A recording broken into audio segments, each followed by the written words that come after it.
বেগম খালেদা জিয়ার সুস্থতা কামনায় দিঘলী উপজেলার যুবদলের দোয়া মাহফিল। জাহিদ হোসেন, মুক্তিযোদ্ধার চেতনা টিভির স্টাফ রিপোর্টার। শুক্রবার 5ই ডিসেম্বর বাংলাদেশের তিনবারের সাবেক প্রধানমন্ত্রী, আপসহীন দেশনেত্রী,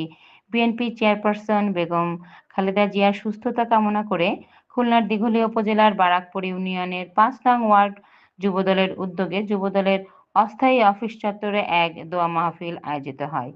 উক্ত দোয়া মাহফিলে উপস্থিত ছিলেন দিঘলিয়া উপজেলা বিএনপির যুগ্ম আহ্বায়ক গাজী জাকির হোসেন, বারাকপুর ইউনিয়ন বিএনপির সভাপতি মোল্লা শফিউদ্দিন শাফি, খুলনা জেলার যুবদলের সদস্য মোল্লা মাহমুদুল হাসান মিঠু, জেলা যুবদলের সদস্য মোল্লা হাবিবুল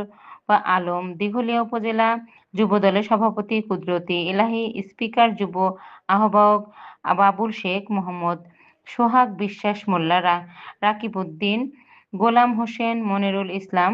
আব্দুল আলিম, মাইনুল ইসলাম রাকিব, জাহিদ হাসান, মুস্তাক শিকদার হক, শরীফ সুজন, আরিফ খান, সনি মোড়ল খান, আওয়াল হোসেন মিঠু, মান্নান সুলতান খান, মোল্লা সিরাজুল ইসলাম, শিহাব চৌধুরী,